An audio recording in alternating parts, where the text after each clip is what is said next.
but not above me. I bet you wish you was me. I know it, I know.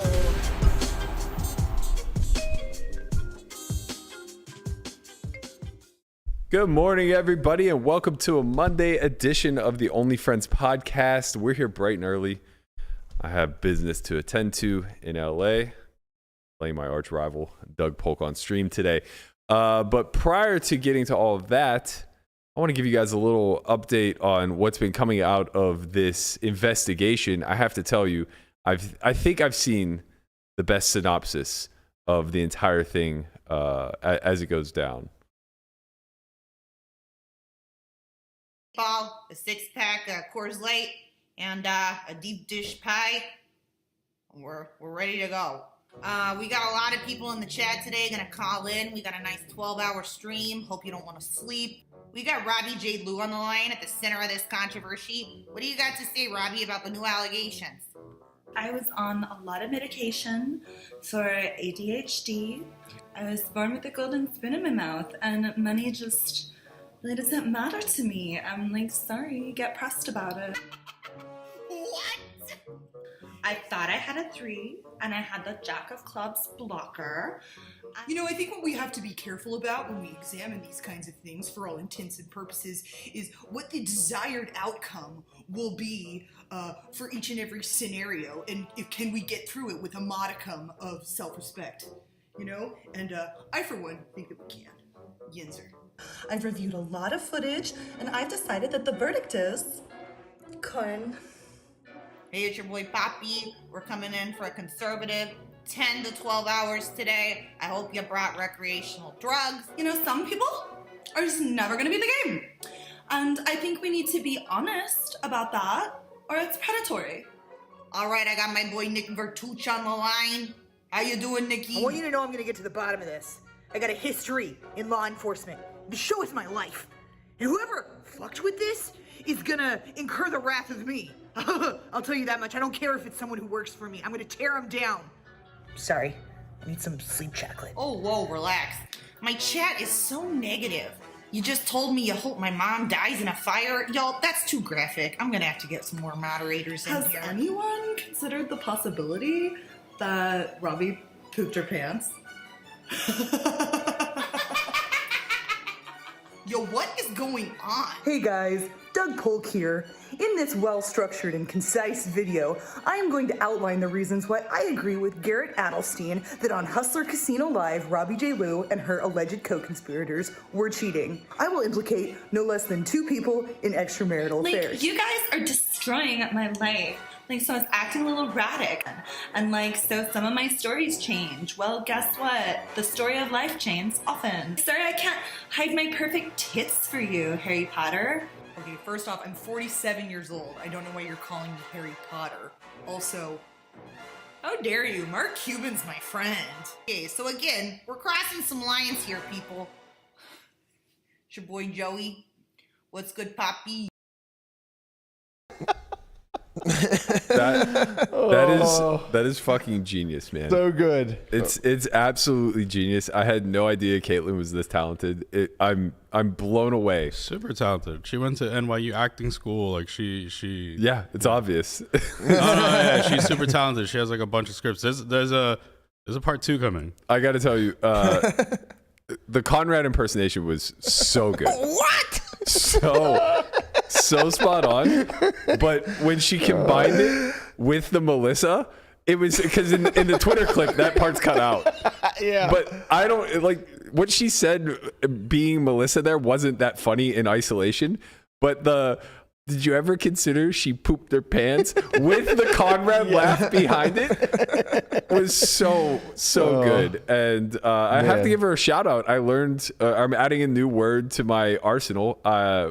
Modicom. Monicom. See, I couldn't even spell it. There's no shot. She's out of my league here. Yinzer. So good. Just The so chin incredibly. with the touching his head. It's how does he pick up on his mannerisms like that? I never even thought about that. But then I watch him yeah, he does that. He does it with his head like this. Man. It was really good. Yeah. I'm excited to see more. Maybe it becomes a thing. I'm a little scared, to be honest. Why? I feel like I got let off easy on that one. For sure. Her Joey's also so good. I think she's from Minnesota. And, you know, the Chicago Minnesota? accent, there's a No, little no, blend she's from there. Texas. She lives in Texas. She's wait. from Texas. Went to school at NYU. They came back to Texas. Am I confusing her with Kina? Kina, I think, is from Minnesota. Yes. Okay, yeah. That makes sense. But yeah, the Chicago accent was so good. It sounded right off of the SNL The Bears skit. Yeah. That John Goodman used to do. So incredibly good. All right. Chen, I'm glad you could join us. You almost got me rich today. First of all, that prop is for a very specific reason. Whatever, one way or another, 2K was coming my way if you weren't here. Oh, that's true. I was gonna be the recipient for sure. Yeah, that's true. But yeah, I mean, basically, I guess let the people know. Like I told you guys that if I wasn't here today, I was gonna pay $2,000. So. Welcome the fuck back, man. Nobody, we've missed you. You've been on telecom for the last. This whole thing has been going down. There he is. This whole thing has been going down, and you've just been like lurking. Somebody wrote, "Why is Chin in scrubs?" Because man, I came straight. I was in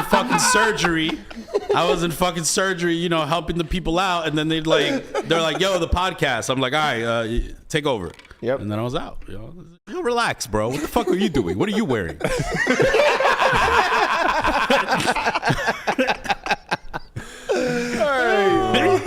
Spicy. You got spicy Chin today. We got a fire show. We got a fire show for everybody today. I'm on a bit of a time constraint, so let's get into it. Today's show, we are going to give a quick rundown on what's been going on over the weekend as far as this investigation goes. I want to dig in deep to stream security and integrity, and then kind of give my thoughts as to why I believe for the betterment of this investigation, it's imperative that the Hustler stream shuts down. Before we get to that, we do have a winner from last week's giveaway with regard to the Poker Out Loud hand. So we posed the question of what hand, if you were in Landon's shoes, would you be bluffing with? And it was a bit of a trick question because Landon doesn't actually bluff this hand. He actually has a hand that chooses to check fold instead. But I believe the answer was King 9 offsuit. Bobo, if you want to pull that tweet up. Yeah, that is. I didn't know how much harder I could lead that one in. I'm like desperate for details of the hand here. So yeah, it's early, man. So he lands on the river. He ends up having King 9 no club and decides that that's too low down in ranking order to bluff and folds instead. But if he were to choose to bluff, he does mention that King 9 with the King of clubs would be his bluff, which was the answer given by our winner BSum6. So shout out to BSum. You are going to get 1 free month of Software Y TV. Also, there's a new episode of Poker Out Loud up today on Software Y TV. You can check that out at softwarey.io. It'll have that hand in it, and you'll get to see it play out in conclusion. Also, quick reminder that we do have an academy coming up in February, the 2nd to the 5th. This is a Poker Out Loud style academy, so if you enjoy Poker Out Loud and would like to play yourself, you'll have 2 days of full gameplay, 8 hours each, where you will be speaking your thoughts out loud in real time when it's your turn to act. The other 2 days, we'll be going through game theory, principles, strategy construction from the bottom up, and preparing you for those decisions in real time. All right, let's get caught up. First of all, there's some shit. There's some real shit, bro. They're talking about some wild shit in the chat. Go ahead. What are they talking about in the chat? That they're gonna release a voice recording today or something. Oh yeah, I got a text that I don't know anything about, and I don't think. It says, "Do you know XXX?" And I go, I know of it, but no, I don't know the details. And then it says, "Do you want me to catch you up?" And I say, "Yeah, but we're on air." So, that's kind of wild. So we may have some breaking news coming in here. I'm not real sure, but it does seem like there is more to this story from behind the scenes. Prior to getting to that, though, let's discuss a little bit of what's been going on in the world of poker outside. So first and foremost, Rounders chose to shut down their stream. Mm-hmm. They put a tweet out yesterday, and it said something to the effect of, "In light of everything that's going on, we actively want to do better, and we're going to shut our stream down indefinitely. I gave a huge kudos to this because I think that this is the proper way to approach this, especially if you're a young upstart stream, right? Like Rounders doesn't have such a massive audience that they have to be concerned with losing viewership or anything along those lines. Yeah, it's a local stream for now, right? Like for now, and then we'll figure out what Bet on Drew comes up with. But yeah, this is the time to tighten everything up. Like if ever there's a moment to press pause and ensure that all of your protocols are correct, all of your security is in place, all of your hardware and software is checked, now's the time to do it. Take a week, take a month, take whatever you need. Like no one's going anywhere. Stream poker is not going to die overnight.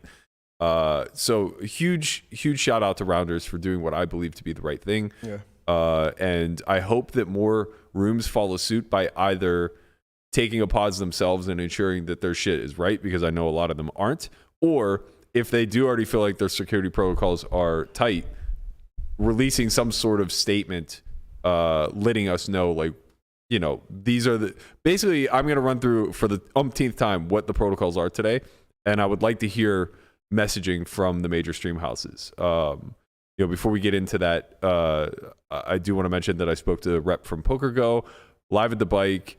I spoke to Doug at the lodge. I spoke to Vertucci last week, and I spoke to Andrew Milner, the creator of Poker GFX. So we have a lot of insight as far as like what all of these places are doing and how well or poorly they're handling things. There is a little bit of a detective in young Alec Kessler. He's redeemed himself. He has. He has. Yeah. I mean, there is no redeeming yourself for trying to fucking dunk in the tortoise. Yeah, you all took right? a shot at the tortoise. It failed. Listen. I said we're over that. You know, Kessler's out there. He's doing God's work, finding whatever he found in the DM. Would it not? Wouldn't it not? Wouldn't it not? Wouldn't it not? Yeah, that is very strange. Wouldn't it not? Wouldn't it? It's a double negative. See, double negative is a positive. Honestly, I would never catch this in a million years. I mean, we read it how many times? In and a I don't million even. years. I don't think Conrad read it out loud. Yeah, I read it, but I think like when I read it, I went right through that and didn't even like think like, oh, that was a double negative. I need to go back and watch it and see if Conrad actually read it as it stands. I wonder. I bet you didn't. I would bet I didn't either. I mean, but come on, we already knew that this thing was like right. super cap. Like, there's no way that this was a thing. Like, right. We knew that this was her.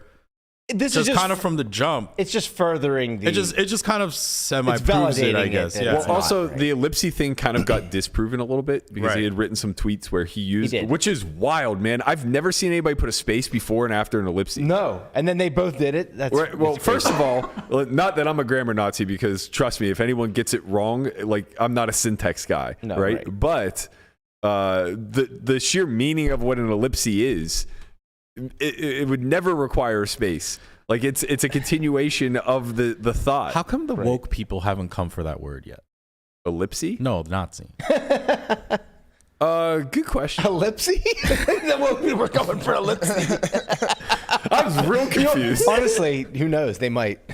Yeah. I'm just like, yo, a lot of words have had to go. I feel like this one's next soon, bro. It is funny. It is funny that like when Berkey said it, it was like, like I don't know why. Who but the like, fuck's gonna stick up for Nazi? I don't care. I know. No. It's not. It's just. I think what the woke mob would say is that when you use that word in any context, in a context of what outside of what it really was, then you're lessening what it really was. I actually agree with that. Yeah. I strongly agree with that, but I don't agree that means you're gonna stop using it. I think I think the way, like, I think the word grammar Nazi has become its own version of slang where we understand what that exact word means. But when you start calling people Nazis, I think it's different. Did this all start from Seinfeld and the soup Nazi? Like, did people say something Nazi before? No, before that, or did he just say the soup Nazi and then people just extrapolated That's out a good to other question. things? That is a really good question. I feel like grammar Nazi would have come first, but I could be way off. Yeah, I don't know. Also, they get to make that joke. Yeah. It's Anyway. Jerry Seinfeld. Jerry Seinfeld. Let's get back to this. Let's get back to this. Tangent. Yeah. Yeah, but no, yeah, whatever. So yeah, this find by Kessler I think is very important because though the ellipse may have been a little inconsistent, or I guess consistent in the way Bryan writes, also compared to the 2+2 thread, which we're going to talk about next, the actual verbiage and the way that it reads very differently than the 2+2. There were a lot of caps being used in the 2+2 thread. The tone was like, and I don't mean like tone, like emotional tone. I mean like the way that he writes is slightly different between, or maybe significantly different between the two. And seeing that that double negative is very critical, because no one else on earth is going to, I mean, obviously there are people who speak in double negatives or maybe potentially type in them, but like this is very Robbie-esque. Yeah. If we're able to find something that clear, right, where she's already done it in the past, like that could be something as silly as I don't know. Actually, I was gonna say that could be something as silly as like it's already an autofill in her phone or something like that, right, but maybe not. Maybe she be. just actually writes and speaks like this. It's kind of like her signature now. Like, yeah, like we found something that like represents you. Not to take shots, but where I was going with the I'm not a grammar Nazi but quote is, if you put a space before and after an ellipse, you're not that bright. Like it's the equivalent of using a double negative. Like you're not that bright, and I think that kind of sticks out like a sore thumb. You're wasting time. I mean, guys, we're writing fucking text messages here, okay? We're not writing a fucking paper. Novel. No, but that's the thing, is it is a novel. It's a term paper. It is, but at the same time, it isn't. It's like, you're just fucking writing. I mean, your senior thesis. I mean, I'm saying this because I know I fucking don't give a shit. We know. Laugh my ass off 9. Yeah, but now it's LMA 9. LMA 9. But neither do I. But that's the whole point. Is utilizing something like that is attempting to give a shit. Okay. Right? Like you're putting in extra effort to put a space prior to a punctuation that doesn't exist. So that's pre-programmed. Like that's not like a mistake that happens in passing, right? That's not an LMA 9. Right. That was just an accident. This is like you're actively making your life harder. That's why I think this is very important to be able to take away from. Like you're actively doing these things. You're actively writing with a double negative. You're actively putting the space before the ellipse. That's not just a mistype of using a 9 like instead of an O or something. Yeah. Right. Yeah, I guess. Person might not even know what a fucking ellipse is. That's very likely to be true. Very likely to be true. So yeah, I think this is a really big find by Kessler. I don't think we made a big enough deal of it because it really does start to tie these two together and link them together more. Again, like I want to make a point as to why it's so critical to link them together if there is a relationship there. Because number one, we're never going to get to see their text exchange. Like we're never going to seize their or subpoena their phone records, as far as I understand. I doubt that's ever going to happen. But number two, there are two things that we know to be absolutely true. What's that? He stole $15,000 Yes. and has real-time information of the cards, right? So Bryan has real-time info and stole money off her stack, okay? It's true. Robbie played a hand that I think is so egregious, it's a smoking gun in and of itself. Amen. Right? Mm-hmm. Now, there's some correlation there because all this happened on the same day and he physically removed payment from her, or he physically removed dollars from her stack, right? Yes. We need to be able to connect the dots as to why. And I think that this DM and this catch that Kessler made starts to do that in a very important way. And you know, like, I think we need to, I think we moved on from the Robbie stuff because there's so much other stuff to distract us. And we've all kind of just accepted, oh, she probably cheated. But I think it's important that we get to the bottom as to how, if she did. Yeah. You know? Right. This is so mainstream. I just got a text. ESPN is picking up the story and they want to do an investigation piece on it. Wow. Oh, I thought they were like asking you. Oh man. Don't ask me nothing. Oh, I'm not surprised. I mean, do you remember? They were all over Postal. Yeah, they were all over Postal. Scott, man, I was so mad I didn't get the call. Fuck. That was so funny. Joey got to go on Ryan Russillo, man. Like, I just want to go chop it up. Talk about the 10-year projection of the Pirates, you know? Now we're talking. That's why they don't have you on. Maybe. It's very very likely. Okay, so the last thing I want to get to before we actually get into stream security is this 2+2 thread. And this was a doozy, man. Bro. I mean, to be fair, this is well outlined. He did his research. But again, like very different in the way that it was written by comparison to the text message, right? So there was a lot of emotional wording utilized in the DM, but never the emphasis of using all caps to project emotion, right? We see it in the first sentence. Like, I loved Hustler Casino. Yeah. Right? And he just like instantly capitalizes it. And we see it all throughout, like literally in every single paragraph. So there's a massive inconsistency with the way he writes here in long form versus the way he wrote in that DM in long form. And I think that that's enough to start to draw some conclusions. So a lot of this is just kind of, for lack of a better word, verbal diarrhea. I don't know if you guys like fully read it or not, but I read it. Yeah. Do you have any thoughts on the entirety of the piece?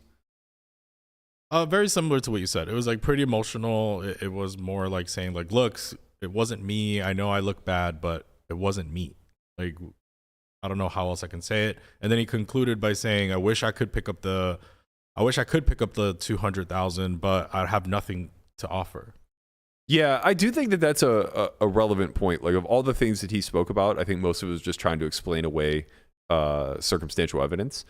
But it is very strange to me that nobody has acted on this bounty yet. Like, if I were in his shoes, and this is also strange to me, like, how does he not acknowledge that being in the situation that he's in, he's just heavily incentivized to fabricate a story where he gets the bounty, right? Like, I truly think that what are the exact terms of the bounty? Like, I mean, it has to be information that leads to an arrest. To what happened. Yeah, or like or to somebody or to something happening. Right. Yeah. But like, there's so much stuff that he could have picked up 10K easily just telling what happened that night. Yeah. Like, he could have literally just hit sure. up Joey and said, "Yo, Joey, give me 10K and I'll come on and tell you what happened that night." But he needs more than 10K, because if he tells his story publicly, he might actually go to jail for the 15K he took off of Robbie's stack. That is true. Right? That's the problem. That is true. So like, you need to get the 200, but like, there's so much he said, she said stuff that could like get him the bounty. Bro, I don't think he's going to jail for the 15K. I don't think so either. LA jails are so packed. They're not gonna like. I totally agree with you. They're gonna be like, bro, okay, probation, or like something that like doesn't put you in jail. Right. And I know you watched the Vertucci pod. He mentioned like he wanted to press charges, but it's out. Like, it's not, the crime didn't happen to him. Yeah. So only Robbie can be the one to press charges. Right. She did release a statement saying like she would reconsider today and potentially move forward with it. But I think we both know that that's not happening. No. I don't see it. I don't see it happening. I would be surprised. That's what I would say. Yeah. Yeah. I mean, well, there's a lot of things that have been promised from that camp that have just never really been followed through. There's also like some ability where she could maybe press them and then like let it go later. Press the charges.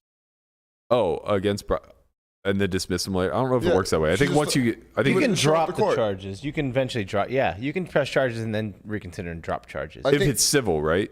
I mean, I think. Oh, that's a good point. I don't think that's true. Yeah, that's a good point, because at that point it would go to the DA and be like, okay, this is a criminal offense, and then the DA has the ability to like just move forward without you. Right. I don't think you can press and then drop criminal charges. Yeah, I could be wrong. I don't know. Yeah, that's a good point. No, that's a good point. Conrad's the only lawyer here. He's the only if you would one have to really testify, then you just not show up. Yeah. And that would probably be enough. Yeah, to but get there's cases footage. thrown out. Yeah, there's for this like, is different. Nah, you showed up on film. Yeah, for this is different. Right. But yeah, I mean, you know, from her standpoint, it seems insane that her instant reaction was not to press charges. Right. It's just like, why is every move that she makes and every word that comes out of her mouth seemingly implicating her further? Right. It's like, I went to bat for her for like the first week, where it was just like, I'm clinging to this outside chance that something ridiculous happened and this hand actually played out organically. And hell, maybe there's still a shot that happened, but like I'm down to like 10% confidence. It's becoming less and less with all the information that comes out. I think what I'm willing to accept is that there's a chance that this hand actually did just occur, but we're unearthing a bunch of other shady shit that was just occurring behind the background. Yeah. That maybe right, for sure. Wasn't meant to be unearthed. So yeah, my last thoughts of that thing was that he pretty much he felt pretty emotional about the situation and said like, "Oh, this is pretty ridiculous. Like you guys are looking at like, why would I do this with Jack 4 type of thing?" Yeah. And if I had more information, I would gladly pick up the 200K, which some of that is pretty logical. Yeah. No, it isn't. Okay, go ahead. It's you're in a situation where you have Jack high versus 8 high. And like, yes, you can like the money's in. Like they put the money in. You have the best hand. Yeah, but at this moment, at this time, you have the best hand, and you can get the money in. But he is a poker player, right? Like he plays a lot. Like he understands how, at least Right, like he would understand how if you were cheating there, this looks. if you were cheating there, would you have had her raise turn, call off? I would have never told her fucking raise turn, but we would have definitely been seeing a river. We also don't know to the like if there was cheating and what he was communicating. Yeah, Right, It right. might have just been That's like true. as much as you have the best hand, Or she took it from there. she like misread the signal and raised. Right. Yeah. Or there is no signals within betting, like the sizing of raises. Yeah, like you said. No, definitely not sizes. I think it would be like either binary of like Exactly. I think best hand, worst hand, or it's 3 different signals where it's call, raise, fold. Yeah. Okay, I would think it's best hand. Oh yeah, call, raise, fold makes the most sense. Yeah. Yeah. That makes no sense. The binary situation, like that you brought up, like when this first happened, makes maybe the most sense. Where it's like, oh, I have the best hand and I have Jack high, so he must have nothing. So I'm just gonna click it back, and I'm just gonna take it down right here. And then all of a sudden he jams, and you're like, what the hell? And that's just like, well, now I have to call. Honestly, it's a fool's errand for us to try to figure out what the hell was happening. Of course. That information obviously needs to be leaked. But, right. Yeah. Information needs to be leaked. what the hell, Berk? Jesus Christ. What? Like it needs to be leaked. Yeah. Yeah. What did I say? Nah, I don't know. Just it sounds weird. Like bounty. Someone needs to leak Well, it. it's not information people are going to volunteer. Yeah, fair enough. All right. I mean, you got to incentivize them somehow. There's a lot of money on the line here. Okay, so shifting a little bit away from the who done it and how, I kind of want to get into where we're at currently with the investigation. We obviously are caught up to the fact that Nick and his team were very transparent with Bryan having access to inside information and having stolen off of Robbie's stack. He knows that's not going to look good for him. He volunteered it to the community anyway. I think he deserves a lot of props for sticking to his word and being transparent with the community as he said he would. As far as the rest of what's been going on, basically we're just kind of letting this play out now. And I know that it's probably very hard from the hustler side of things, and I'm not going to make it any better today because what I have to say is not going to be well received from that camp. And I want to preface this by saying that I hope it's understood where I'm coming from with this. Like, I gain nothing by slandering, or not slandering, but by like, well, I mean, not slandering, but like by taking coming down hard on Hustler for the way that they're operating moving forward. If anything, it cost me seats, it cost me opportunity and things along those lines. And I'm sure that it's going to strain a relationship that I have with Ryan and Nick. With that said, I want to create a framework that we operate off of and make everybody understand why it's so important that we get this right. So as this comes to light, and what didn't happen with the Postle situation. We treated the Postle situation as a one-off. We treated the Postle situation as a scenario where everybody else who was streaming, we trusted the owners and we did not trust Stones. So we treated it as these guys are bad actors who don't have the best interest of the community or the players at heart and deserve everything that they get, and no one else in the community will be doing this. And there was good cause for that. The only people who were running streams at the time were Live at the Bike, PokerGo, and Poker Night in America. That was it. So we didn't feel like we needed to police anything because Live at the Bike had been running live streams since 2006 or something like that. PokerGo obviously is run by Maury, and he's been doing it since the dawn of time. And the final one was Poker Night in America, and we just didn't know anything about it, but we knew it went on TV. So it wasn't live anyway. There wasn't that big of a concern with security as far as we were concerned back then. And now we move forward, and we see what's happening. We're 4 years removed from POL now. Everybody's cropping up a live stream. There's no barrier of entry outside of getting the hardware, software, and from there it's just plug and play. And it's on us as a community to demand higher standards. It's on us as a community to communicate with the stream houses, with the hardware, software creators such as Andrew Milner and Man at Madden. It's on us to demand that there are secure protocols in place that both protect the integrity of the game as well as set the stream house up to handle situations like this when they arise. So with all that said, I want to break down how the security works behind the scenes into two different phases. Trustless security and security in which we actually have to trust the stream house to not fuck us over. This is an important distinction because ideally we're going to move further and further towards trustless security, where Andrew and Manit will continually build in aspects of their software and hardware setup where the stream house doesn't have to actively do anything for us to know that it's being operated above board. As it stands now, the trustless security, the things that we know are definitely right in every single card room based off of the fact that the stream is just running, is that there's a whole card delay, there's a hardwired connection, and I guess that does require some level of trust, but everybody seems to be very transparent with it and open about the fact that they use hardwire. So at least we can demand that of them. Nobody's willing to withhold that information. An uncompromised server. So this requires a set of protocols that we trust the stream house to employ, obviously, to protect it from being uncompromised. But it's effectively trustless that they're not bringing in a computer with a Trojan virus on it already, or bringing in a hacker to take down their system. Deckmate 1 shuffle machines. This is something that every player can check. Obviously, if it's Deckmate 2, you should be demanding riffles and cuts, which I know that both PokerGo and Live at the Bike execute. And then a segregated commentary booth. And we can all press upon these stream houses to disclose how they do their commentary. Right? Now, when we get into the trust-based security system, this is where we are just blind. We have no idea what's going on behind the scenes, and we just have to absolutely accept that the stream house we're playing on is doing best by our standards. First and foremost, that the EP or the executive producer who's running the show has access to real-time information, and it's only him. So we trust that there's only one or two people that are privy to real-time info, and that they are doing things behind the scenes to ensure that they are the only people, or they are the only points of failure, I should say, right?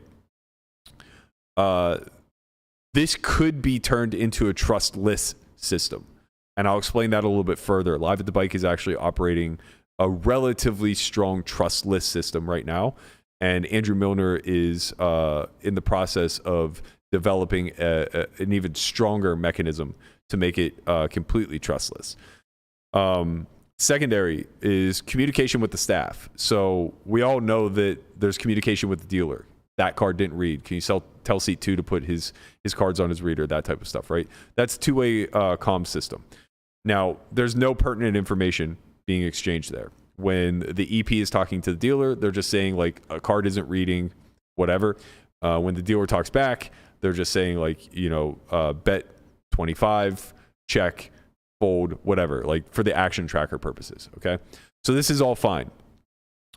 We have to trust, though, that there is no meaningful communication taking place here, because those two-way comms are on simple radio frequencies that anybody can pick up, right? We've all had a walkie-talkie before. You know how it has 10 channels on it? Mm-hmm. You could do the same thing with any radio frequency. So If for instance they're communicating on channel 2 and you go get a walkie-talkie and you put it on channel 2, you'll hear them. That's it's a very unsecure system. Let's put it that way.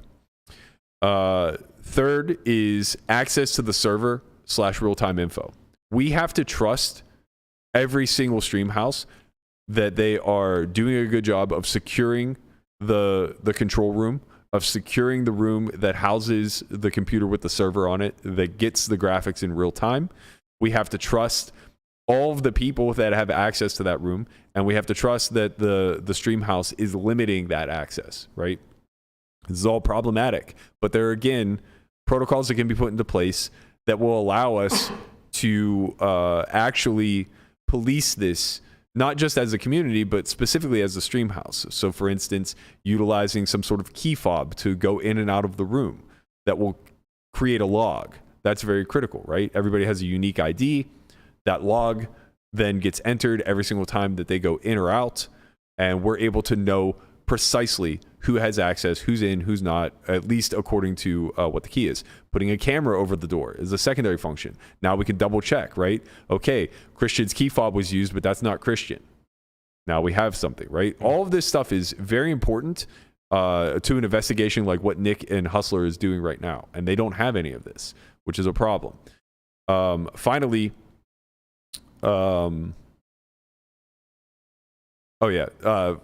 securing the actual control room itself. So that includes having security camera footage up everywhere. Again, as I mentioned, limiting who has access. And then lastly, ensuring that everybody in there has their phone sequestered prior to going in, and that the door remains locked throughout the duration of the stream. This is something that, these rules can't be bent because we have to trust that they are being executed on, which is a problem. That last point, I think, is where having somebody maybe wanded down would actually be a thing.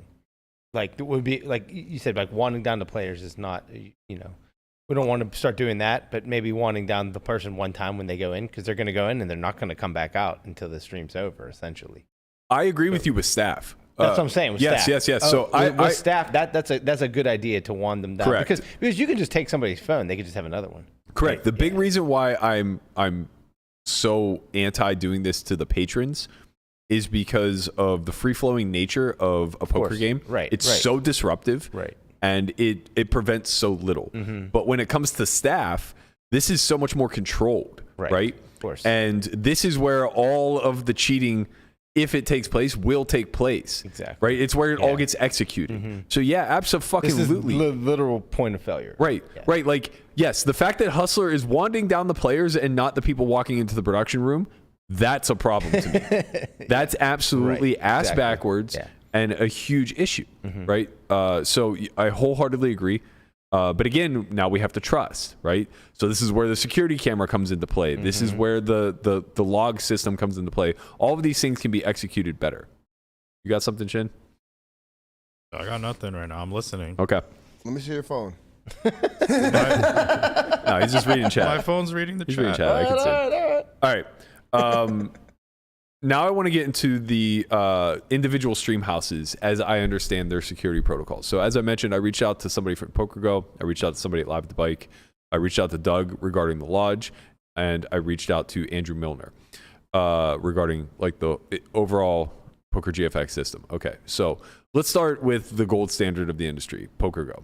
Now, I want to give them props because they obviously do a great job, but I also want to remind everybody that that's also in part because Nevada gaming is very, very heavy-handed when it comes to the rules and regulations by which a stream house has to operate. To the point where like some of them in the past, to me, have seemed redundant and unnecessary, but now I'm beginning to understand, right? Like it makes a lot more sense. So when it comes to all the trustless protocols, they meet them all. Commentary room is segregated. They use a hard line for everything. They are they have an uncompromised server, and I'll get into the actual setup of their control room momentarily as we speak about how they go about their security. But they absolutely crush it when it comes to all of the trustless stuff, which is to be expected. Everybody should crush the trustless stuff, right? This is 101, and this is why Stones failed, and I'll talk about that momentarily. But so when it comes to the actual control room setup for PokerGo, they are as secure as you can imagine. So first and foremost, the idea of their hardware, their server, whatever, being fully secure. This is above and beyond what we would expect from a pop-up stream house, I guess. So the way that their control room is set up is it's 2 rooms that are adjacent to one another, each with a locked door. So there's the actual control room, which is the bulk of the space. And then behind that, there's a secondary room with a locked door that nobody has access to. I didn't go into probing as far as like, well, who is the person that can get back there? But I imagine it's exactly IT and Maury, right? So none of the EPs have access to this, as far as I understand. None of the cameramen, none of the audio guys. Like, it is completely and utterly hands-off and restricted, and that's absolutely the way it should be, because that computer, that mechanism, when tampered with, is what can give anybody real-time info, right? Like, the easiest way to do this, the easiest way to have an inside person and cheat something for a very long period of time is to get a Trojan on the computer that houses the server and just get real-time info, period. Right? So ensuring that that computer cannot be compromised by anybody, and that your circle is so tight that if it ever is compromised, there's only 1 or 2 people that could be at fault. That is very critical to this whole process. And PokerGo does a great job by segregating that piece of hardware completely from everyone involved, locking that door off, and ensuring nobody has access. Okay, so now the entire control room themselves. Key fob access keeps logs under lock and key, obviously.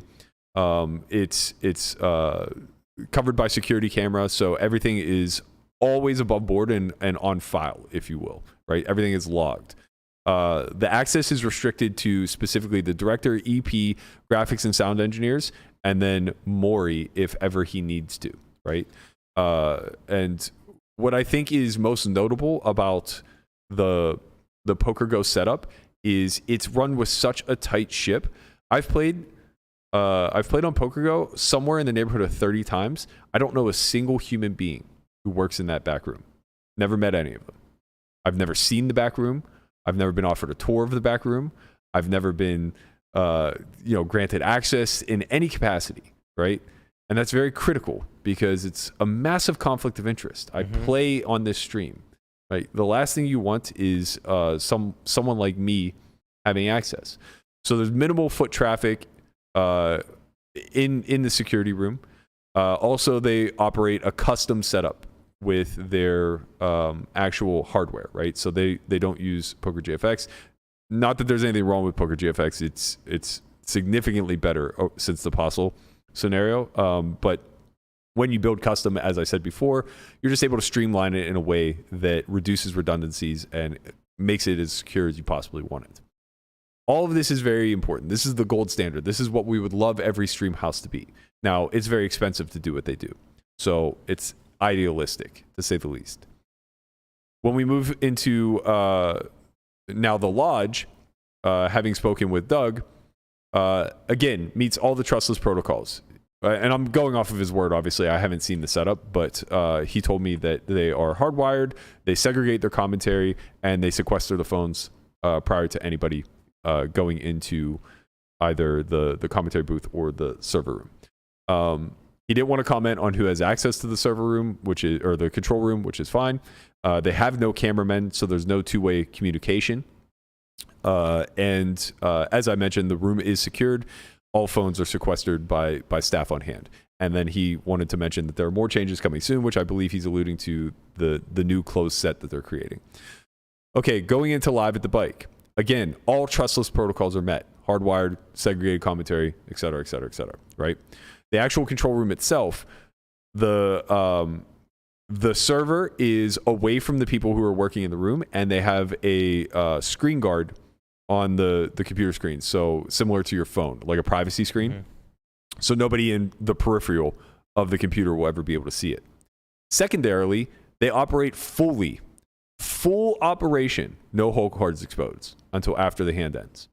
So this is an option on Poker GFX where you can run a delay both in GFX as well as OBS that will allow you to do all of the editing process prior to actually getting it out. So the way that this works is Poker GFX, the server, brings the graphics in real time and has perfect information, right? Those graphics are then stored for you to access after the hand ends. So the EP, the director, the one who's laying the graphics over the actual footage himself, he's doing all of that on a delay, right? So he's cutting all the shots in real time without any hole card information. Then he's taking the hole card information after the hand ends, lays it over, and sends that out to the comm, right? So this is an added level of security that is possible and so fucking important to the trustless process, right? So anybody that's in that back room where the server is won't get that real-time information. Not one of them. That's great. Not a single one of them. That's really good. And this is so important because I didn't realize they operated this way. I'm so happy I was able to have that conversation with them because I forgot that this was even an option with Poker GFX.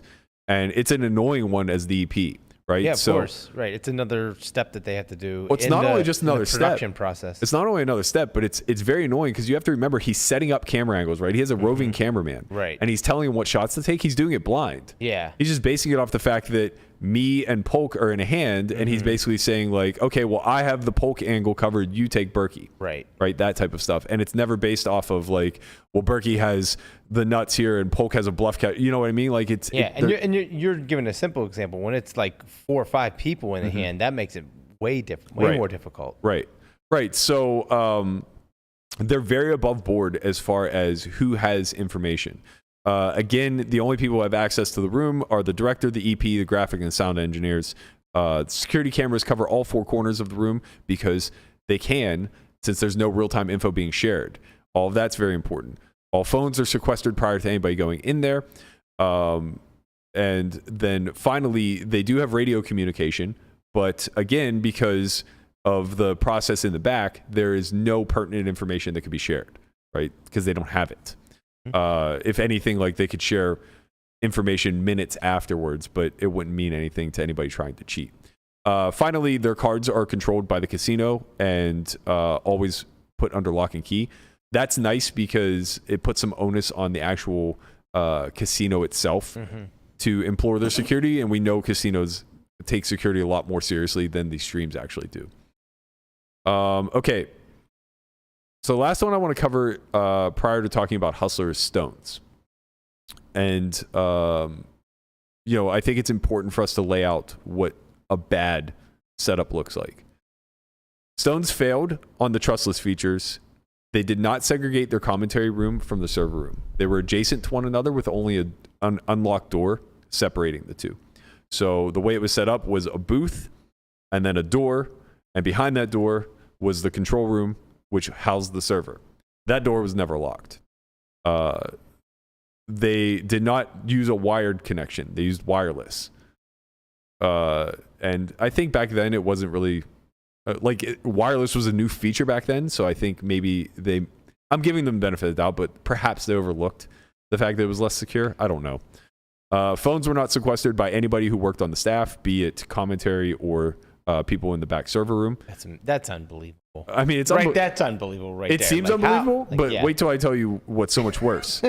That room had no security. Postle walked in the server room during a stream to tell them that his cards misread. Oh my God. Like full access by players to the room that houses the sensitive information that you could cheat off of. And nobody seemed to think this was a problem, right? So the control room was easily accessible by commentators, staff, players, including Postle, with the example given. The person doing the action tracking and the executive producer, the one doing all the camera cuts and laying the graphics over, both had access to the whole cards during the stream, which, as we mentioned, based off of Live the Bike, is completely unnecessary. There was no security camera in the control room. There was no log for entry. The door was barely even locked. Jamin has a video of him putting his book bag in there to play on stream, the stream ending, him playing off stream, coming back 4 hours later at like 2 a.m. and just walking in. there was no security measures taking on the actual cards themselves either. So basically, they were as negligent as you humanly could be. Now, I lay that out because I want everybody to have the full concept of what a secure stream looks like and what an unsecure stream looks like, right? And I hope that that's become abundantly clear. Generally, the disconnects are going to be in the trustless phase because it's easy to take for granted that your customers believe you to be above board and you trust yourself, right? It's easy for me to pop up a stream tomorrow and not cover any of my bases as far as like securing the room, ensuring that like everything is above board because I know I'm not cheating, right? I know I'm not going to cheat the stream. And if you trust me and I trust me, then it's fine. And to a small degree, that's true. If we were going to run one exact stream and it was last minute and we had to pop it up, spur of the moment, and all 9 players playing were like, look, man, I trust you to do this well. And it's like, good, I trust me to do it well too. Understand there are security issues that could be compromised, but over the next 6 hours, I promise you that won't happen. I think that's actually pretty reasonable. But when you run 300 streams a year, that's not reasonable anymore. Right? You're just vulnerable. And I think that the vulnerabilities here are becoming a lot more clear. It's all around the control room, right? And if you don't have security measures in place in the control room, you cannot run a fucking stream. That's it, right? As far as I'm concerned, like that is just it. You can't run a stream if you cannot secure your room. Yes. Okay. Let's talk Hustler now. Commentary booth, not segregated. Commentators walk through the control room to get to the commentary booth. So everybody who's ever done commentary has some degree of access to their control room, which means they have some degree of access to hole cards, which means they have some degree of access to the server, which means that whether I think they actually did anything or not doesn't really matter. They are quote unquote a suspect, the same way the husband is every time a wife dies, right? Like they need to be cleared. And that's unfortunate because it's 99.9% likely none of them did anything. Right. But it's a thing. And it's why the DGAF thing is getting so much traction. It's why there's so much clamoring about Bryan behind the scenes being the inside man and all of this other stuff. It's because so many fucking people had access, right? It's not because there's necessarily truth to these stories. I've known DGAF for 18 years. Like, I don't think there's... I want to believe that there's a 0% chance this guy would ever do anything. Right. But the opportunity's there, right? He may actually be 0%, but the opportunity to cheat is like 40%. That's a problem. It's a big fucking problem. This guy runs your Monday game. He does commentary for you. He plays, right? He's not the only one. Fertucci's an owner. He has full access to the server room, to the control room. And, don't get me wrong, he's done a great job publicly admitting that he is technologically fucked. Not savvy, to say the least. It's probably not him because he doesn't know what That's what I'm factor saying. of authentication is. Love you, Nick, but damn. That's what I'm saying. Like you got to know what two-factor authentication. What the fuck? Authentication. Sorry, second language. Just got off the hospital, delivered a baby. It was crazy out there. Yeah, like I think Nick cleared himself by showing like how not savvy he is with tech. But like the whole point is that he has access. He plays on the stream. He wins a lot of money. Like that's why these narratives get drummed up. It's not because we're chasing a ghost. It's not because we want any of these people to be guilty. It's because you didn't secure your stream and there's opportunity. Okay, so all I've talked about so far is that the commentary booth is not segregated. It's unclear if the production staff has to give up their phones whenever they enter the control room. I do believe that Nick said in his interview yesterday with Veronica that commentators do give them up. I think you've done commentary there before, no? No. Oh, I thought you did. Not Hustler, no. But have you seen the booth? I thought we talked about this. I was given a tour. Okay. Yeah. Okay, so you've seen the setup. Yeah. Okay, cool. as far as like the actual control room failure, so that's just the trustless stuff, right? So they are hardwired. They do deserve credit for that. Effectively, they do have a server that I'm sure is being investigated. So whether or not there was ever any malware or Trojan on there previously, I imagine it's going to come back clean now, right? Like, unless it's snuck it. Like, basically what I'm getting at is, like, even if it were Bryan who were the inside man and he was using a Trojan to send out graphics to a third party or whatever, I would imagine that he's had access since that night to get it off, right? Because he didn't get caught on the tape until a week later, something like that. So I don't know. I'm speculating, obviously. I'm just saying that that's some bit, a little bit of a compromise that we have. As far as the control room failures go, there are real-time cards being shared to the entire room, and the entire room is kind of full. It's very accessible, right? So as I mentioned, the commentators are Christian, I guess you've seen the setup. You can speak more to it. It's either behind a door or behind a curtain. It's off to the side for sure. I mean, I don't know if there's a door, but I know that it's off to the side. They're in the same vicinity, but it's segregated. Right. It's in the same room, but behind a wall. Yeah. Yes.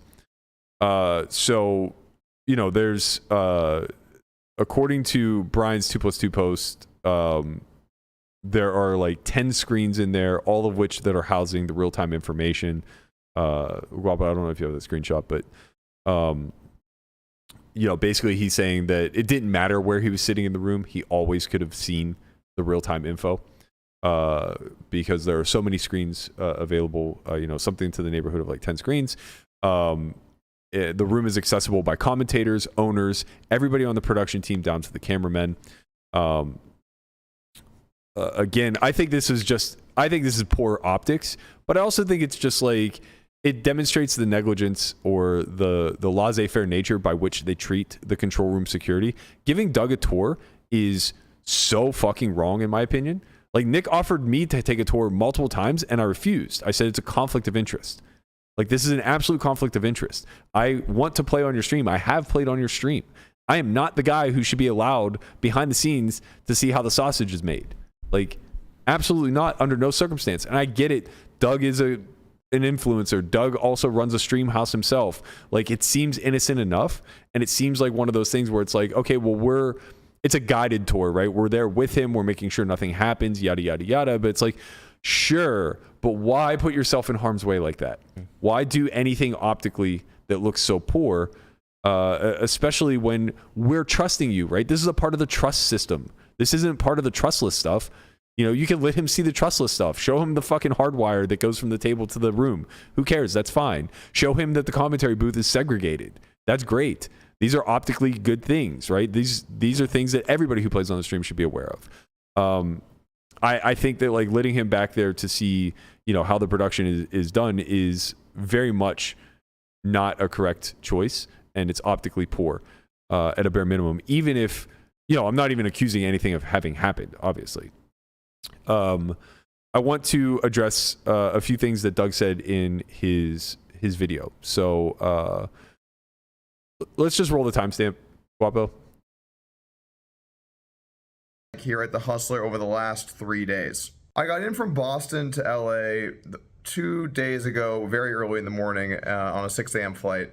Dropped off my stuff, went to the Hustler to get my money cleared, that situation all sorted out, and I met up with Feldman and Vertucci. Now, if you guys don't know, Ryan Feldman and Nick Vertucci are the owners of the Hustler Casino live stream. They have been completely open with me about all information at Hustler over the last couple of days. They've worked tirelessly to try and figure this case out. They've told me all the information, at least to my knowledge, that they have available.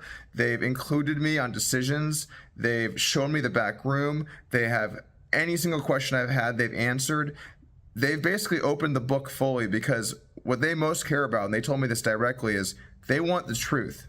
They're not trying to cover this up. And I think poker players are a little bit scarred because we think about what happened at Stone's Gambling Hall when the Apostle thing happened, and essentially Stone shut the whole thing down, shut the stream down. Everyone don't say anything. This is over. And there was some kind of investigation, maybe or maybe not. But the bottom line was they did not want the truth. In this situation, I strongly believe that these guys want the truth, and they're doing everything they can to try and get it. I run a poker stream. I know what it means to have people's money and information at stake. So I can't stress this enough. They understand the stakes here. They understand the importance here. The number one thing to them is to not lose their business. This is their baby. They work on this all the time, especially Feldman. And on just a side note, I didn't realize just how hard Feldman works. He's the producer. He sets the lineups. He does all the social stuff. I mean, the guy is so actively involved. I can say personally that I'm certainly not that hands-on at the lodge. We have people that do these different jobs, and we work together as a team. And they have a good team here at the Hustler, but this guy is so in there every day. I have a lot of respect for what Feldman does. Putting those things to the side, let's talk about what happened. So I got in a couple of days ago. I went to the Hustler. They sat down with me and we said, okay, well, what do you want to know? And so first we checked out the table. We checked out the back room. They showed me all the setup, basically showed me their entire operation that they're running. When I got to the back room, the control room, I went up there and I said, this is kind of weird. There's a filing cabinet that blocks the direction where the camera comes from in the control room. And then there's a desk there. And I was like, who sits in this desk? And they said, Bryan sits in this desk. Here is the filing cabinet, here's a table. And essentially Bryan's desk is right behind this filing cabinet that blocks the camera back there, okay? So, you know, my first instinct when I saw this is very suspicious. Why would you put a filing cabinet here? I don't know how long the filing cabinet's been there. And then I was told the filing cabinet was recently moved where it blocked them even more. So essentially it was still in that area, but Bryan said he wanted to make more space in the back and then moved the filing cabinet even closer to his desk and moved his desk to the side. Bryan's desk, also for the record, is directly behind where all of the hole cards are. So essentially he was a little bit off center from being able to see the cards. He gets moved over. All of a sudden, his desk is right behind where you can see the hole cards in real time with a filing cabinet blocking the vision of a camera that's in that direction from. Okay, so a few things I want to touch on really quickly before moving forward. First and foremost, I want to say I do think Doug's read is correct. I do think that Ryan and Nick want to get to the truth. I don't think they would have launched an investigation otherwise. And that's really important to highlight here because I am about to be incredibly critical. As far as like... Ryan does do like, he is Hustler, right? Like he does the lineups. He's there every day. He's probably putting in 50 to 80 hour weeks any given week, right? Yeah, for sure. So you know, he does a lot. He does, and he deserves a ton of credit for that. Yeah. And he's gotten a lot of shine for that, and they've also created a hell of a brand and quite the upstart business that's profitable in its first year. That's difficult to do. For sure. With that said, that doesn't excuse negligence, right? You can hire people to do the jobs that Ryan's doing. And, you know, that's a whole other point. They can run their business however they see fit. But you know, whenever you're talking about these backroom production jobs, they are costly. Like, I have a production team. I know what it costs to get them in here for a day to do something similar to a Hustler stream. And they're a bare bones squad. It's 3 people, right? Maybe 4 if we have an extra cameraman. If you have an actual sound engineer, if you have an actual camera guy, if you have somebody who is producing the show similar to what Ryan does, these are all 6-figure jobs. Like when you're running 5 days a week, 8 to 12 hour days, you know, talking about 40 to 80 hour weeks, 40 to 60 hour weeks, I guess. And in LA, these are all 6-figure jobs, right? These aren't intern jobs. You can't bring a guy like Bryan in unpaid and then, you know, teach him the ropes of how to enter graphics and how you can't have an unpaid guy in the fucking room with all of the card info. You just can't. And you can't have a guy in there making $40K a year in LA either. Like, this is negligence. I'm sorry, it just is. I can't sugarcoat this type of shit. I know what it's like to start a business. I know how fucking hard it is to wear all the hats. I do it all the time. I'm making graphics for the YouTube thumbnail, and I'm doing all kinds of other things. And you know what? If something gets said on this podcast that's out of line, whether it's by me or by one of you, I'm held accountable. And rightfully so, because it's my business. Sorry, bro. It's not you, it's Melissa. She's been trying to get me canceled from day one. First show, she calls me a pedophile. You ain't lying. So with that said, I appreciate all of the hard work that Ryan puts in, and I understand fully how a lot of stuff slips through the cracks. But this isn't his first rodeo. He was at the bike when all the changes took place after Stones.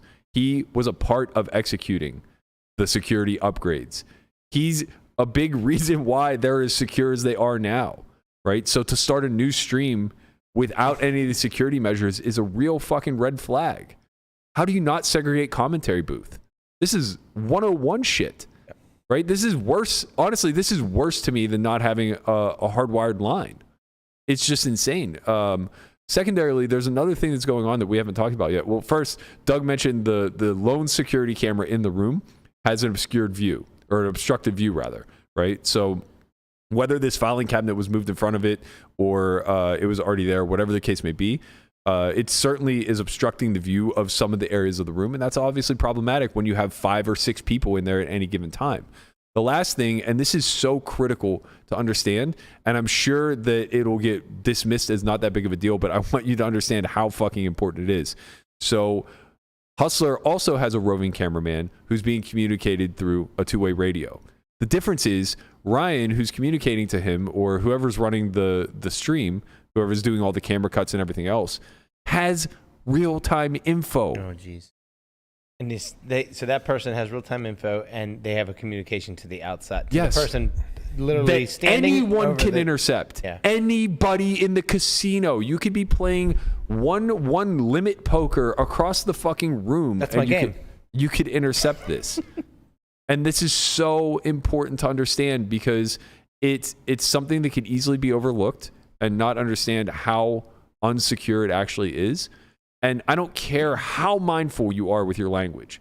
When you have real-time info and you're trying to get cinematic shots, you're trying to capture that shot, it's going to be impossible over the course of 3,000 hours a year to never leak whole card information. I'm a little confused. Can you walk me through what you're saying? So there is a walking camera man. Operator, yep. And he's being communicated information, which he has to be, right? Then what's the flaw? I'm a little lost. The person communicating with him has whole card information. So there's a chance that something gets, even if he just implies, like even if the person communicating just implies, like, hey, Ivy has a huge hand. Right. So you have like that control room. There has to be no communication to the outside world. Right. That's why it's a question of phones. That's what do all this. That's not happening in this situation. Correct. Right. Somebody has access. Ryan has access and is able to communicate whatever he wants out to Correct. The outside world, where the table is, where the people are playing. Correct. And the way that changes is if you make it trustless. Right. Live at the Bike has effectively implemented a trustless system where nobody in that room has whole card information. Right. When that becomes true, now you're free to talk to a camera operator because it doesn't matter. You can't imply anything. You don't know anything. Mm-hmm. All you know is that the cards are being read. Right. To that end, I spoke with Andrew Milner yesterday, and he wants to work on security upgrades again for PokerGFX, which I applaud him for. We had a very good conversation. I love where his head's at. He wants to move it to as close to fully trustless as possible. So basically, you'll be able to toggle a switch on that will make it such that there's a delay in the actual graphic system itself, right? So it's no longer in your hands. And what this means is the players won't even have to put the cards on the readers in real time. Or like until the hand ends, right? Because it won't matter. I have some questions. Go ahead. Because please. They need to communicate with the dealer. Yeah. So, they need to do that in real time. Right. But that's the only area of trust. And if they're doing it correctly, they don't. So the other way that you can do this so that it's now trustless is the person entering the graphics is not in the server room. Yeah. There's no reason for the action tracker to be in the control room. Not at all. Zero. I run graphics out here. I do it outside. Correct. And you never see the hands if you didn't look over. Right. Yeah. Look over at what? Yeah, we have the screen. Well, we have it because we're playing a mock game. And Yes, yeah, exactly. Yeah. But, Right. So the person communicating with the dealer does not need to be in the control room. That two-way communication could be done between the action tracker and the dealer themselves. The only thing being communicated back and forth are bets, checks, folds, and cards being misread. And the person who's running the action tracker has zero information because they don't need it. Raver Poker just said the dealer and the camera guy have their own radio channels. The control room communicates to them when they want to. Yes, correct. But those radio channels can be picked up by anybody. Exactly. Literally anybody. They're unsecure channels. You can go buy a walkie-talkie at Kmart, turn it to the right channel, and you'll hear every word that they say. Kmart. Is that still a thing? Caldors. No. Probably not. Go to Caldors. No. Nobody knows what Caldors is. So this is very important because now this makes Ryan complicit, maybe without his knowledge even, right? Like, he could be a part of the inside job and have no fucking idea that's even him. It could just be somebody on the floor who's signaling to Robbie because she's hearing something he's saying to the cameraman on the radio, right? All of this is absolutely unacceptable from a stream house. All of this is absolutely identical to what Stones was doing. On some level, it's worse, right? Because there's 5 people in this room, not 2. And there is radio communication coming out. Like, I don't want to say it's worse because literally I could have walked in the server room, played with the fucking computer, and probably did whatever I wanted to it. And that's not happening here as far as I understand. But it's not, the room is not being treated like Fort Knox like it should be, right? And the reason why I'm setting all this up is because they're still operating. They are still running streams every single day.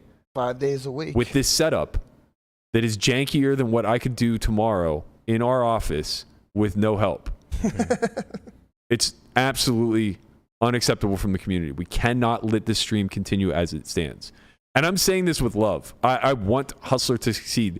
I don't know why anybody would ever think otherwise. Right, like, we love the streams. But it's not even just that. Selfishly, like, I need these games. I'm being serious. Like, I'm being straight up.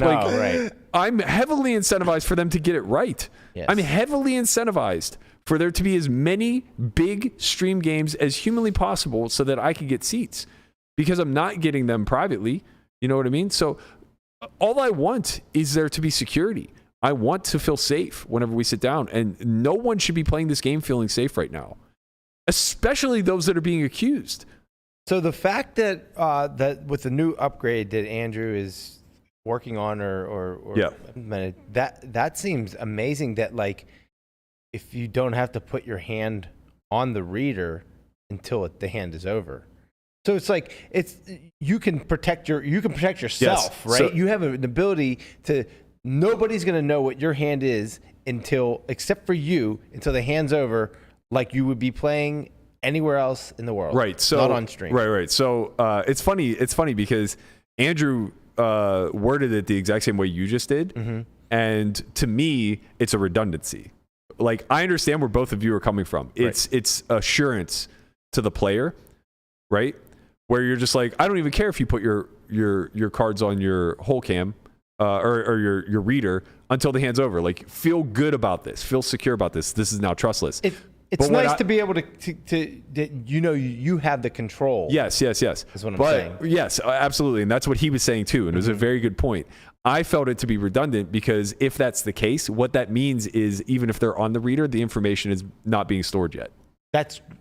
Right. So like, I just already skipped ahead to, because there's problems now if you don't, now every single time somebody goes to fold, you have to say like, hey, go back and read your hand. Right. So it is a better system that you just allow it to be read in real time. But you're correct. Anybody who like doesn't trust the system can just hold off.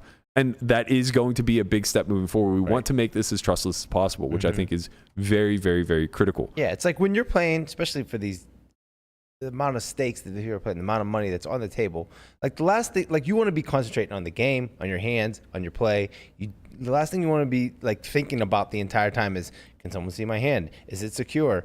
Like, am I getting cheated? Like you don't want to be thinking about those things while you're trying to play for hundreds of thousands of millions of dollars. Right. Christian, actually, I kind of want to go around the room and get everybody's final thoughts because we don't have a ton of time and I haven't let you guys do a lot of talking. What's your take on all of this as far as like? Marley said you were running a 95% VPIP on the show. I was like in this show. Oh yeah, no, 100%.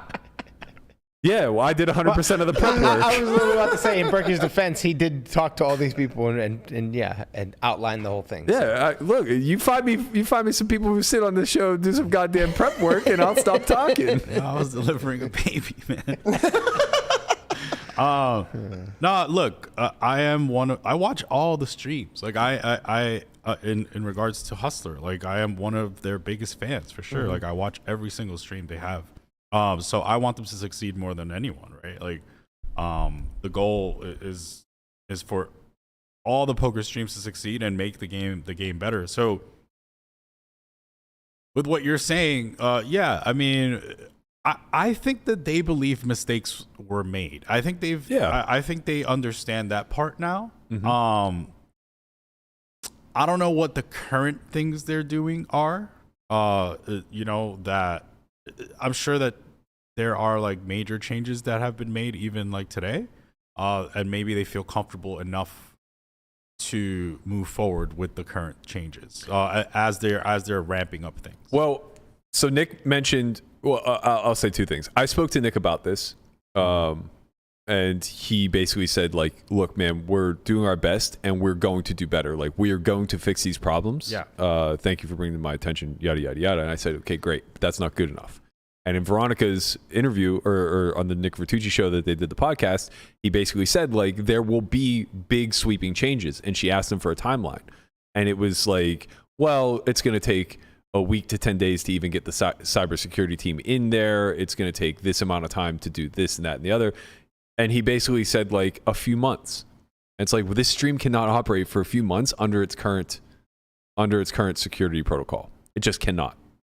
It absolutely cannot. We cannot run 25 more streams where the commentary booth is not segregated from the control room. You just can't, man. I'm sorry. Like, we cannot accept this. Like, if they keep running streams out every single night, we keep watching, we're part of the fucking problem. Yeah. How can we say otherwise? If Stones kept running after the possible accusation, knowing what we know, would we have accepted that? I mean, I don't the think... issue is that we still don't know. It doesn't matter anymore. We know their security is compromised. Okay. Right? Is there any denying that their security is completely compromised? Speaking of that, I just read a comment in the chat. It says, the statement from Bipolar Punt. He says, Berkey, you're a douche. PokerGo producer could be buzzing a player in real time. It's not trustless either. That's not true, correct? I don't think that's true because I'm pretty sure that they don't have access to whole cards either. Yep. But I don't know their custom system. So in theory, it could be true, but it would also require somebody who's making $250,000 a year to put out a good product to then corroborate a cheating mechanism with somebody in this game. Mm-hmm. Nobody ever, like, it never getting leaked or caught, and PokerGo is not doing a live stream, right? So they don't even need to be in the control room in real time if they don't want to be. Yeah. I mean, I'm sure that they are doing live edits, but they don't have to. They can do it afterwards. Yeah, they could do it anytime. They could lay the graphics over any fucking time. They could literally, when they fire up the stream, they could just press go on their server, leave, lock the fucking door, come back a week and a half later, pull that file with all the graphics on it, pull all the camera footage, lay it on top. Yep. That's what we used to do for the first academies. We would edit them weeks after the fact. My issue with the shutting down problem is that if the 8 or 9 players that show up to play that day just are saying, like, we trust you to run this clean, Like, there's no problem anymore. But they are not running it clean. Not what I'm saying is, I hear what you're saying. I hear it. Yeah, like what's the problem? Because it's ignorance. I'm demonstrating right now that they are not above board security wise, and I'm not saying that these are just missteps. There is absolutely no chance that any of them can consciously say. Do you remember the first statement? Remind me. By Nick. I have the utmost confidence that our system is as secure as possible. Something to that. I'm paraphrasing, obviously. Okay. Right? Yeah. As we tear this apart, they are the least secure stream operating. Okay. There's no working around that, man. The stream has to be shut down until they're able to get up to the snuff. They have to meet minimum standards of these protocols. You can't have commentators behind the same wall as the server room. You can't have 5 people in the same room getting real-time access with a two-way radio coming out. Listen, for someone who's worked on a stream, I've worked here with the Academy, and I understand how the system works. I agree with you, Berk. I don't like the way it's set up now. It's too easy. It's too easy for something malicious to happen. Yeah. Right. So like, until that gets fixed, it's also not in their best. It's not in their best benefit to continue to run. Right. Because if something else happens, right, and we see another hand like that, or something happens, and we're gonna be like, and someone gets cheated out of $100,000. Correct. And we're gonna be like, what are you guys doing? We knew something was up, right? We knew this wasn't secure, and now somebody got fucked out of $100,000. Right. That's not a good situation. Also, it creates a distraction too. Right? Because now it turns the community's eyes onto the fact that the owner of the stream plays, has access to the control room, and is up $700,000. Right. It turns eyes onto the fact that the Monday game runner, who also does commentary and plays, is up $250,000. Right? I don't think these guys are cheating, but the opportunity to is so fucking accessible. Right. And like you said, you're coming at this with love, right? We love Hustler. We love the stream. We want it to succeed. We want it to do well, right? So it's just like, get everything right and then move on and let it flourish. Yeah. Yeah, I wholeheartedly stand by that. I think, and if I'm DGAF, I would desperately plead with them to stop running the show. Yeah. To get his name cleared, to do all of the due diligence and look into this, to make certain that we can close this loop. What do you think, Conrad? I don't know, man. If you were trying to cheat a game, would you be going after? I wouldn't do it on a live stream. I'm gonna start there, okay? I almost disagree. I almost disagree too, because like it's in front of like you almost whatever. They're the easiest. Yeah, it's true. Yes. Not the easiest, but like if people are sloppy, they're pretty easy. Yeah, I don't know. I'm excited to see what else comes out in this stuff.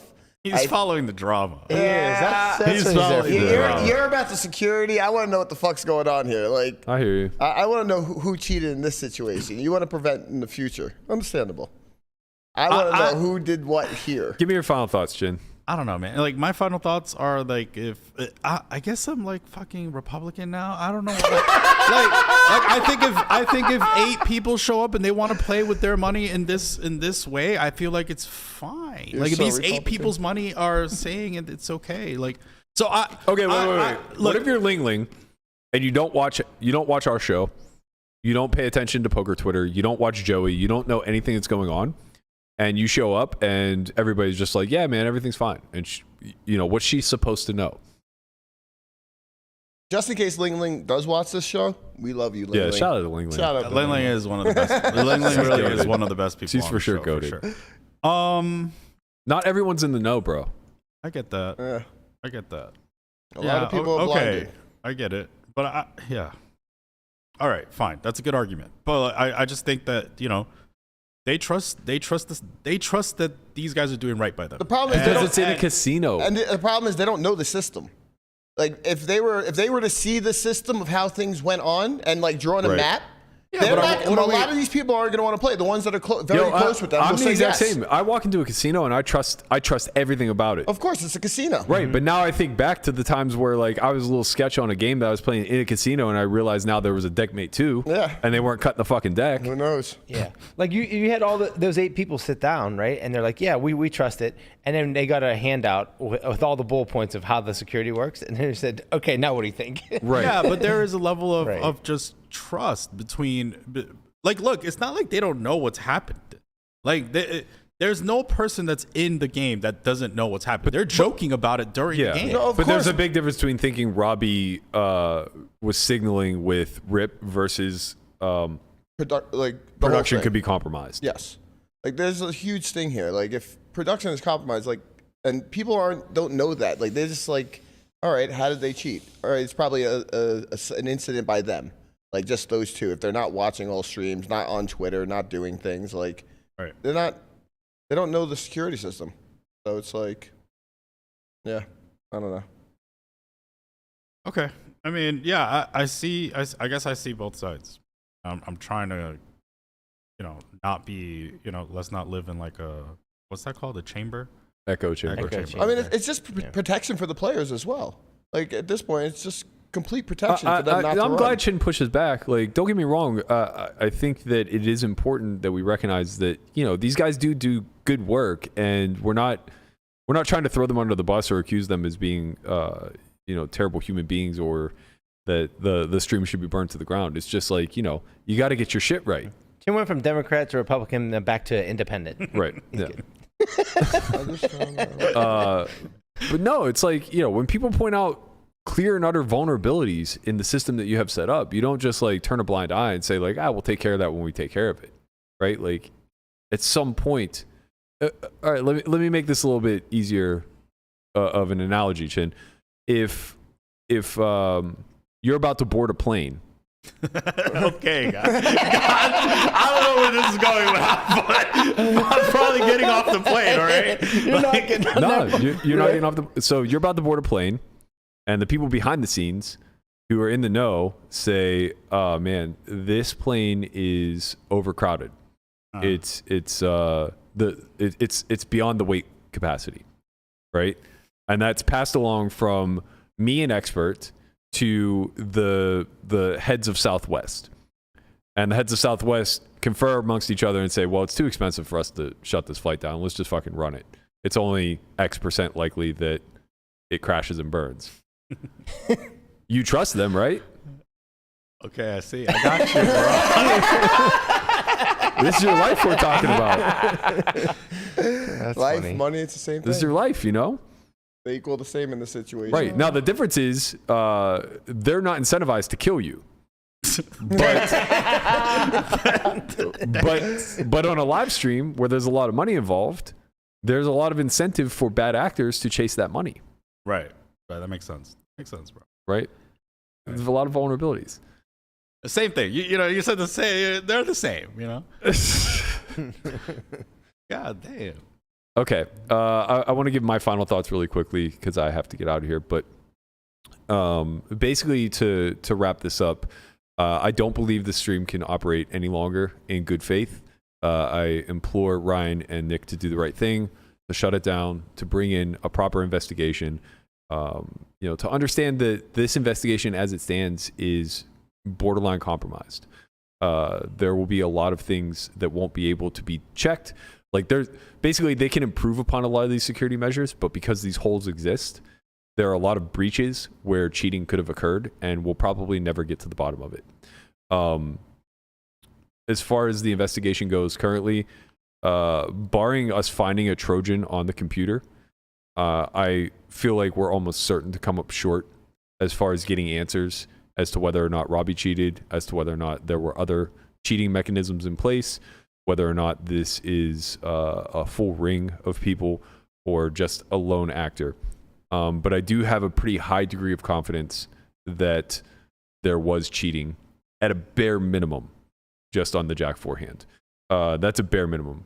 As far as over the last year goes, I don't know. I haven't combed through everything, but seeing as many breaches in the security system as there are, I cannot say with a high degree of confidence that I think the stream is on the up and up.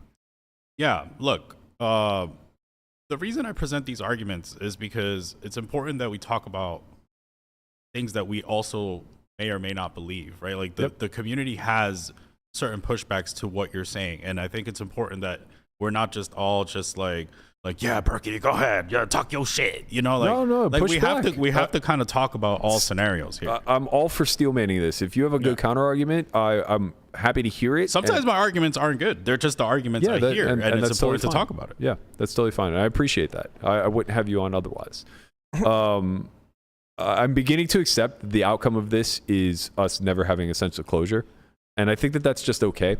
That doesn't mean we should stop digging. That doesn't mean that we should stop looking for holes and for potential red flags, things that we can kind of dissect and potentially link to nefarious behavior. But I don't have a high degree of confidence that we are going to get the specifics out when this is all said and done. All right. I don't believe that we're in a situation right now where we should think short term. I think we have to look at the longevity of streaming poker as a whole.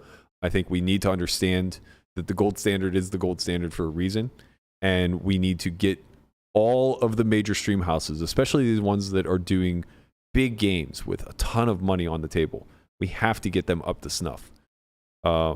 Nick assured me that they're going to take steps in the right direction. I wholeheartedly believe him. I don't see any reason why they wouldn't be. I don't understand why this stream was created the way that it was, with Ryan having the knowledge that he had post Stones, and seeing the bike mature the way that it did. But here we are, right? I don't think that ignorance is an acceptable excuse. And I think that we have to demand better from these stream operators, especially when you're the biggest game in town. If you're going to have multiple millions of dollars on the table and you're going to broadcast that out to the world and use it as leverage in order to build your brand, in order to usurp the streaming market as a whole, they became the biggest stream house overnight.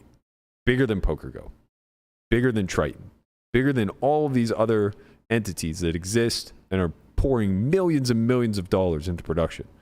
If you're going to do the thing that allows you to usurp them, you have to make sure that you're fucking bulletproof. And right now, we are very far away from that in the Hustler stream. So I say this with love. I truly do hope that we see major strides moving forward. I'm rooting for everybody involved, and I hope that as a community, we continue to hold all of these operators to the highest standards, whether it's Hustler, PokerGo, Live at the Bike, Poker Night America, The Lodge. I don't care. None of them should get a pass. None of them should get to fall under some sort of umbrella of like, well, we're just small. If you're running 100, 200 games, you better be as secure, if not more secure, than a game that I walk into at the Aria, especially when you're giving up real-time information to the collective, right? So with that, I got to get out of here. I'm going to play a stream game. I'm on my way to LA. I really appreciate you guys so much. Thank you for tuning in. Please, as always, like, comment, subscribe. Let us know what your thoughts are. Let us know if you believe that the stream should continue or should be shut down. We would love to hear from you guys. I'll be back. Actually, we'll all be back tomorrow, normal time, I believe. So look for us somewhere between noon and 1. Hopefully, we have something else to talk about. On behalf of Bryan, Conrad, and Christian and his scrubs. What about Guapo, man? Guapo. Shout out to my man Guapo. Fucking Guapo. Pay Guapo. Hashtag pay Guapo. Hashtag pay Guapo. We'll see you guys all tomorrow. Later. Peace.